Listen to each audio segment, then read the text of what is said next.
नमो नारायणाय नमः।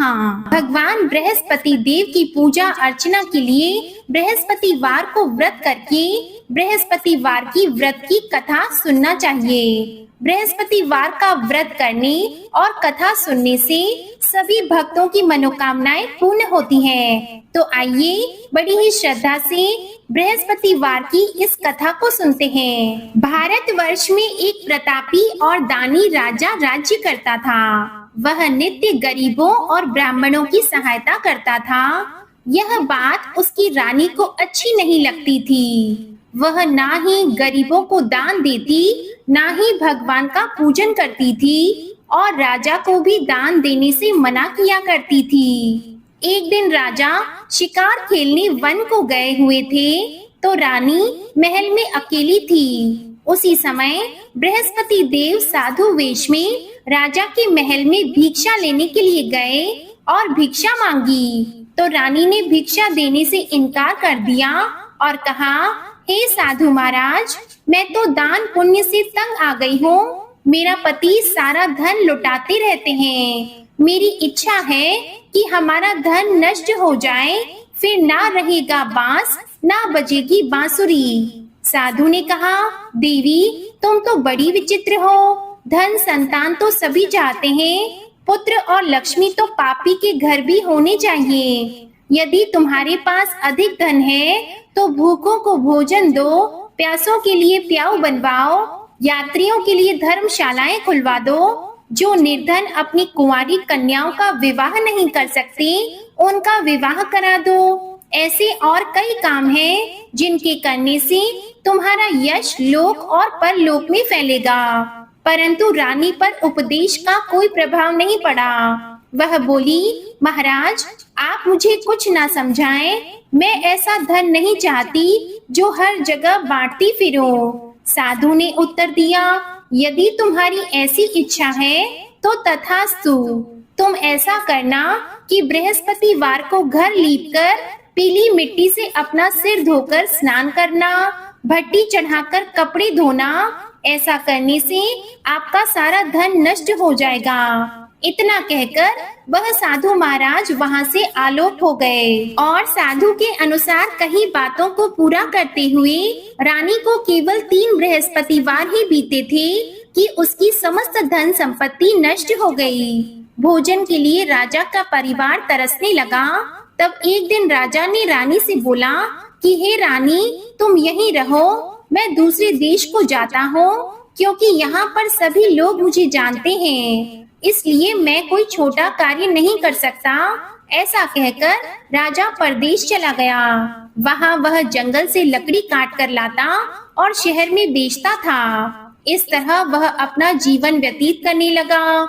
इधर राजा के परदेश जाते ही रानी और दासी दुखी रहने लगी। एक बार जब रानी और दासी को 7 दिन तक बिना भोजन के रहना पड़ा तो रानी ने अपनी दासी से कहा कि हे दासी, पास ही के नगर में मेरी बहन रहती है, वह बड़ी धनवान है, तो उसके पास जा और कुछ लेकर आ ताकि थोड़ा बहुत गुजार बसर हो सके। रानी दासी की बहन के पास गई।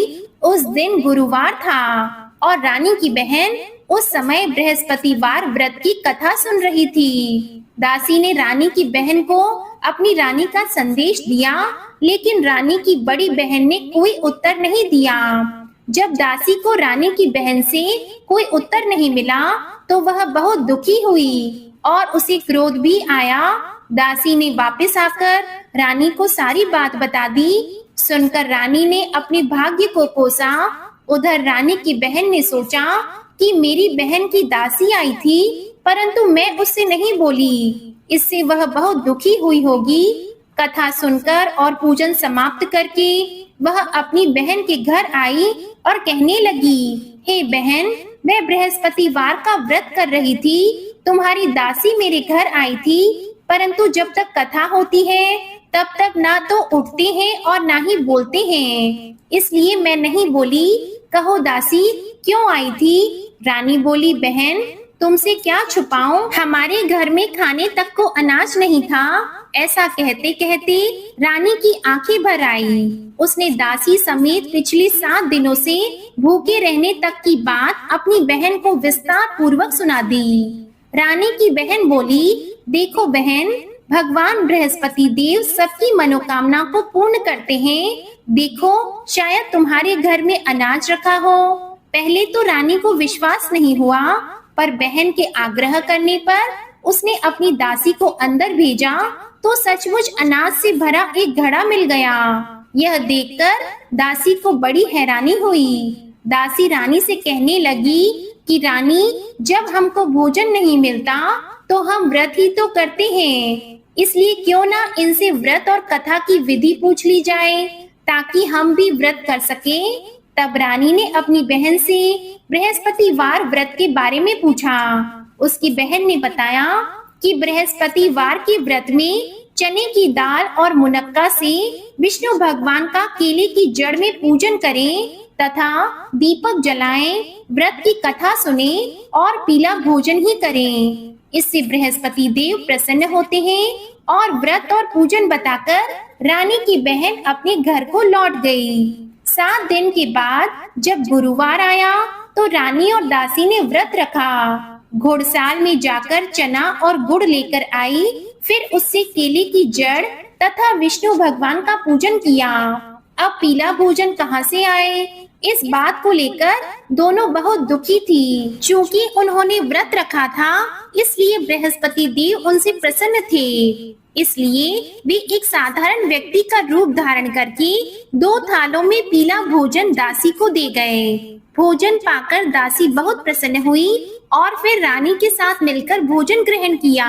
उसके बाद वे सभी गुरुवार को व्रत और पूजन करने लगी। बृहस्पति भगवान की कृपा से उनके पास फिर से धन संपत्ति आ गई, परंतु रानी फिर से पहले की तरह आलस्य करने लगी। तब दासी बोली, देखो रानी, तुम पहले भी इस प्रकार आलस्य करती थी। तुम्हें धन रखने में कष्ट होता था, इस कारण सभी धन नष्ट हो गया, और अब जब भगवान बृहस्पति देव की कृपा से धन मिला है तो तुम्हें फिर से आलस्य होता है। रानी को समझाते हुए दासी कहती है कि बड़ी मुसीबतों के बाद हमने यह धन पाया है, इसलिए हमें दान पुण्य करना चाहिए, भूखे मनुष्यों को भोजन कराना चाहिए और धन को शुभ कार्यों में खर्च करना चाहिए, जिससे तुम्हारे कुल का यश बढ़ेगा, स्वर्ग की प्राप्ति होगी और पितृ प्रसन्न होंगे। दासी की बात मानकर रानी अपना धन शुभ कार्यों में खर्च करने लगी, जिससे पूरे नगर में उसका यश फैलने लगा। उधर एक दिन राजा दुखी होकर जंगल में एक पेड़ के नीचे आसन जमाकर बैठ गया। वह अपनी दशा को याद करके व्याकुल होने लगा। बृहस्पतिवार का दिन था। एकाएक उसने देखा कि निर्जन वन में एक साधु प्रकट हुए। वह साधु वेश में स्वयं बृहस्पति देवता थे।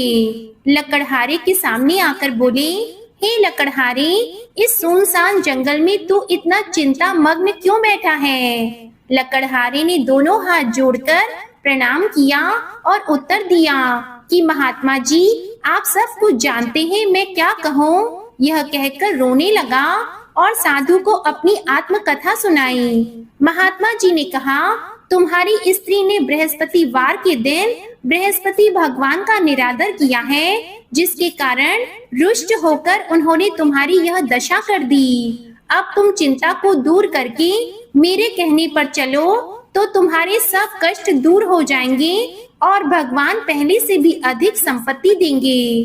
तुम बृहस्पतिवार के दिन कथा किया करो, 2 पैसे के चने मुनक्का लाकर उसका प्रसाद बनाओ और शुद्ध जल से लोटे में शक्कर मिलाकर अमृत तैयार करो। कथा के पश्चात अपने सारे परिवार और सुनने वाले प्रेमियों में अमृत व प्रसाद को बांटकर खुद भी ग्रहण करो। ऐसा करने से भगवान तुम्हारी सभी मनोकामनाएं पूरी करेंगे। साधु के ऐसे वचन सुनकर लकड़हारा बोला, हे प्रभु, मुझे लकड़ी बेचकर इतना पैसा नहीं मिलता जिससे भोजन के उपरांत कुछ बचा सकूं। मैंने रात्रि में अपनी स्त्री को व्याकुल देखा है। मेरे पास कुछ भी नहीं, जिससे मैं उसकी खबर मंगा सकूं। और फिर मैं बृहस्पति देव की क्या कहानी सुनूं? मुझको तो कुछ भी मालूम नहीं है। तब साधु ने कहा, हे लकड़हारे, तुम किसी बात की चिंता मत करो। बृहस्पतिवार के दिन तुम रोजाना की तरह लकड़ियां लेकर शहर को जाओ। तुमको रोज से दोगुना धन प्राप्त होगा, जिससे तुम भली भांति भोजन कर लोगी और बृहस्पति देव की पूजा का सामान भी आ जाएगा। बृहस्पति देव की कथा इस प्रकार है, सुनो। प्राचीन काल में एक ब्राह्मण रहता था। वह बहुत निर्धन था। उसकी कोई संतान नहीं थी। उसकी स्त्री बहुत मलिनता के साथ रहती थी। वह स्नान नहीं करती, किसी देवता का पूजन नहीं करती। इससे ब्राह्मण देवता बड़े दुखी थे। बेचारे बहुत कुछ कहते थे, किंतु उसका कुछ परिणाम नहीं निकला। भगवान की कृपा से ब्राह्मण की स्त्री के कन्या रूपी रत्न पैदा हुआ। कन्या बड़ी होने पर प्रातः स्नान करके विष्णु भगवान का जप और बृहस्पतिवार का व्रत करने लगी। अपने पूजन पाठ को समाप्त करके विद्यालय जाती तो अपनी मुट्ठी में जौ भर के ले जाती और पाठशाला के मार्ग में डालती जाती। तब ये जौ स्वर्ण के हो जाते तो लौटते समय उनको घर ले आती। एक दिन वह बालिका सूप में उस सोने की जौ को फटककर साफ कर रही थी कि उसके पिता ने देख लिया और कहा कि बेटी, सोने की जौ के लिए सोने का सूप होना चाहिए। दूसरे दिन बृहस्पतिवार था। इस कन्या ने व्रत रखा और बृहस्पति देव से प्रार्थना करके कहा, मैंने आपकी पूजा सच्चे मन से की है, तो मेरे लिए सोने का सूप दे दो। बृहस्पति देव ने उसकी प्रार्थना स्वीकार कर ली। रोजाना की तरह वह कन्या जौ फैलाती हुई जाने लगी। जब लौटकर जौ बीन रही थी तो बृहस्पति देव की कृपा से सोने का सूप मिला। उसे वह घर ले आई और उसमें जौ साफ करने लगी, परंतु उसकी माँ का वही ढंग रहा। एक दिन की बात है, वह कन्या सोने के सूप में जौ साफ कर रही थी। उस समय उस शहर का राजपुत्र वहां से होकर निकला। इसके रूप और कार्य को देखकर वह मोहित हो गया और अपने घर आकर भोजन और जल त्याग कर उदास होकर लेट गया। राजा को इस बात का पता लगा तो अपने प्रधानमंत्री के साथ उसके पास गए और बोले, बेटा, तुम्हें किस बात का कष्ट है? किसी ने तुम्हारा अपमान किया है अथवा कोई कारण है सो कहो, मैं वही कार्य करूँगा जिससे तुम्हें प्रसन्नता हो। अपने पिता की राजकुमार ने बातें सुनी तो वह बोला, मुझे आपकी कृपा से किसी बात का दुख नहीं है। किसी ने मेरा अपमान नहीं किया है, परंतु मैं उस लड़की से विवाह करना चाहता हूँ जो सोने के सूप में जौ साफ कर रही थी। यह सुनकर राजा आश्चर्य में पड़ गया और बोला, हे बेटा, इस तरह की कन्या का पता तुम ही लगाओ, मैं उसके साथ तेरा विवाह अवश्य ही करवा दूंगा। राजकुमार ने उस लड़की के घर का पता बताया। तब मंत्री उस लड़की के घर गए और ब्राह्मण देवता को सभी हाल बताया।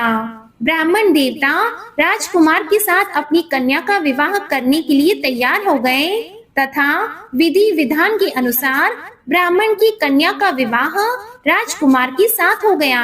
कन्या के घर से जाते ही पहले की भांति उस ब्राह्मण देवता के घर में गरीबी का निवास हो गया। अब भोजन के लिए भी अन्न बड़ी मुश्किल से मिलता था। एक दिन दुखी होकर ब्राह्मण देवता अपनी पुत्री के पास गए। बेटी ने पिता की दुखी अवस्था को देखा और अपनी माँ का हाल पूछा। तब ब्राह्मण ने भी सभी हाल कहा। कन्या ने बहुत सा धन देकर अपने पिता को विदा कर दिया। इस तरह ब्राह्मण का कुछ समय सुख पूर्वक व्यतीत हुआ। कुछ दिन के बाद फिर वही हाल हो गया। ब्राह्मण फिर अपनी कन्या के यहाँ गया और सारा हाल कहा तो लड़की बोली, हे पिताजी, आप माताजी को यहाँ ले आओ, मैं उन्हें विधि बता दूंगी जिससे उनकी गरीबी दूर हो जाए। वह ब्राह्मण देवता अपनी स्त्री को साथ लेकर पहुँचे तो अपनी माँ को समझाने लगी कि हे माँ, तुम प्रातः काल प्रथम स्नान आदि करके विष्णु भगवान का पूजन करो तो सब दरिद्रता दूर हो जाएगी। परंतु उसकी माँ ने एक भी बात नहीं मानी और प्रातः काल उठकर अपनी पुत्री के बच्चों की झूठन को खा लिया। इससे उसकी पुत्री को भी बहुत गुस्सा आया। उसने एक रात को एक कोठरी से सारा सामान निकाल दिया और अपनी माँ को उसमें बंद कर दिया। प्रातः उसमें से उसे निकाला तो स्नान आदि करा के पूजा पाठ करवाया तो उसकी माँ की बुद्धि ठीक हो गई। इसके बाद वह नियम से पूजा पाठ करती और प्रत्येक बृहस्पतिवार को व्रत रखने लगी। इस व्रत के प्रभाव से उसके माता और पिता बहुत ही धनवान और पुत्रवान हो गए और बृहस्पति देवता के प्रभाव से इस लोक के सुख को भोगकर अंत में स्वर्ग को प्राप्त हुए। इस तरह कहानी कहकर साधु देवता वहां से अंतर ध्यान हो गए। धीरे धीरे समय व्यतीत होने पर फिर वही बृहस्पतिवार का दिन आया। लकड़हारा जंगल से लकड़ी काटकर किसी शहर में बेचने गया। उसे उस दिन और दिन से अधिक पैसा मिला। राजा ने चना गुड़ आदि लाकर गुरुवार का व्रत किया। उस दिन से उसके सभी क्लेश दूर हो गए। परंतु जब गुरुवार का दिन आया तो बृहस्पतिवार का व्रत करना भूल गया। इस कारण बृहस्पति भगवान नाराज हो गए। उस दिन उस नगर के राजा ने विशाल यज्ञ का आयोजन किया था तथा शहर में यह घोषणा करा दी कि कोई भी मनुष्य अपने घर में भोजन न बनवाए, न आग जलाए। समस्त जनता मेरे यहाँ भोजन करने आए। इस आज्ञा को जो नहीं मानेगा उसे फांसी की सजा दी जाएगी। इस तरह की घोषणा संपूर्ण नगर में करवा दी गई। राजा की आज्ञा के अनुसार शहर के सभी लोग भोजन करने गए, लेकिन लकड़हारा कुछ देर से पहुंचा। इसलिए राजा उसको अपने साथ घर लेकर गए और ले जाकर भोजन करा रहे थे तो रानी की दृष्टि उस खूंटी पर पड़ी जिस पर उसका हार लटका हुआ था। वह वहां पर दिखाई नहीं दिया। रानी ने निश्चय किया कि मेरा हार इस मनुष्य ने चुरा लिया है। उसी समय सिपाहियों को बुलाकर उसको कारागार में डलवा दिया। जब लकड़हारा कारागार में पड़ गया और बहुत दुखी होकर विचार करने लगा कि न जाने कौन से पूर्व जन्म के कर्म से मुझे यह दुख प्राप्त हुआ है, और उसी साधु को याद करने लगा जो कि जंगल में मिला था। उसी समय तत्काल बृहस्पति देव साधु के रूप में प्रकट हुए और उसकी दशा को देखकर कहने लगे, अरे मूर्ख, तूने बृहस्पति देव की कथा नहीं करी, इस कारण तुझे दुख प्राप्त हुआ है। अब चिंता मत कर, बृहस्पतिवार के दिन कारागार के दरवाजे पर 4 पैसे पड़े मिलेंगे, उनसे तू बृहस्पति देव की पूजा करना, तेरे सभी कष्ट दूर हो जाएंगे। बृहस्पतिवार के दिन उसे 4 पैसे मिले। लकड़हारे ने कथा कही। उसी रात्रि को बृहस्पति देव ने उस नगर के राजा को स्वप्न में कहा, हे राजा, तुमने जिस आदमी को कारागार में बंद कर दिया है वह निर्दोष है, वह राजा है, उसे छोड़ देना। रानी का हार उसी खूंटी पर लटका है। अगर तू ऐसा नहीं करेगा तो मैं तेरे राज्य को नष्ट कर दूंगा। इस तरह रात्रि के स्वप्न को देखकर राजा प्रातः काल उठा और खूंटी पर हार देकर लकड़हारे को बुलाकर क्षमा मांगी और लकड़हारे को योग्य सुंदर वस्त्र आभूषण देकर विदा कर दिया। बृहस्पति देव की आज्ञा के अनुसार लकड़हारा अपने नगर को चल दिया। राजा जब अपने नगर के निकट पहुंचा तो उसे बड़ा आश्चर्य हुआ। नगर में पहले से अधिक बाग, तालाब, कुएं तथा बहुत सी धर्मशालाएं, मंदिर आदि बन गए हैं। राजा ने पूछा, यह किसका बाग और धर्मशाला है? तब नगर के सभी लोग कहने लगे, यह सब रानी और बंदी के हैं। तो राजा को आश्चर्य हुआ और गुस्सा भी आया। जब रानी ने यह खबर सुनी कि राजा आ रहे हैं तो उन्होंने दासी से कहा, हे दासी, देख राजा हमको कितनी बुरी हालत में छोड़ गए थे। हमारी ऐसी हालत देखकर वह लौट न जाएं, इसलिए तू दरवाजे पर खड़ी हो जा। आज्ञा के अनुसार दासी दरवाजे पर खड़ी हो गई। राजा आए तो उन्हें अपने साथ लेकर आई। तब राजा ने क्रोध करके अपनी रानी से पूछा कि यह धन तुम्हें कैसे प्राप्त हुआ है? तब उन्होंने कहा, हमें यह सब धन बृहस्पति देव के इस व्रत के प्रभाव से प्राप्त हुआ है। राजा ने निश्चय किया कि 7 रोज बाद तो सभी बृहस्पति देव का पूजन करते हैं, परंतु मैं प्रतिदिन दिन में 3 बार कहानी और रोज व्रत किया करूँगा। अब हर समय राजा के दुपट्टे में चने की दाल बंधी रहती और दिन में 3 बार कहानी कहते। एक रोज राजा ने विचार किया कि चलो अपनी बहन के यहाँ हो आवे। इस तरह निश्चय करके राजा घोड़े पर सवार होकर अपनी बहन के यहाँ को चलने लगे। मार्ग में उसने देखा कि कुछ आदमी मुर्दे को लिए जा रहे हैं। उन्हें रोककर राजा कहने लगा, अरे भाइयों, मेरी बृहस्पति देव की कथा सुन लो। वे बोले, लो हमारा तो आदमी मर गया है, इसको अपनी कथा की पड़ी है। परंतु कुछ आदमी बोले, अच्छा कहो, हम तुम्हारी कथा भी सुनेंगे। राजा ने दाल निकाली और जब कथा आधी हुई थी तो मुर्दा हिलने लग गया और जब कथा समाप्त हो गई तो राम राम करके मनुष्य उठकर खड़ा हो गया। आगे मार्ग में उसे किसान खेत में हल चलाता मिला तो राजा ने उसे देखकर बोला, अरे भैया, तुम मेरी बृहस्पति वार की कथा सुन लो। किसान बोला, जब तक मैं तेरी कथा सुनूंगा तब तक 4 हरैया जोत लूंगा। जा अपनी कथा किसी और को सुनाना। इस तरह राजा आगे चलने लगा। राजा के हटते ही बैल पछाड़ खाकर गिर गए और किसान के पेट में बड़ी जोर का दर्द होने लगा। उस समय उसकी माँ रोटी लेकर आई और उसने जब यह देखा तो अपने पुत्र से सब हाल पूछा और बेटे ने सभी हाल कह दिया। तो बुढ़िया दौड़ी दौड़ी उस घुड़सवार के पास गई और उससे बोली, मैं तेरी कथा सुनूंगी, तू अपनी कथा मेरे खेत पर चलकर ही कहना। राजा ने बुढ़िया के खेत पर जाकर कथा कही, जिसके सुनते ही वह बैल उठकर खड़े हुए तथा किसान के पेट का दर्द भी बंद हो गया। राजा अपनी बहन के घर पहुंचा।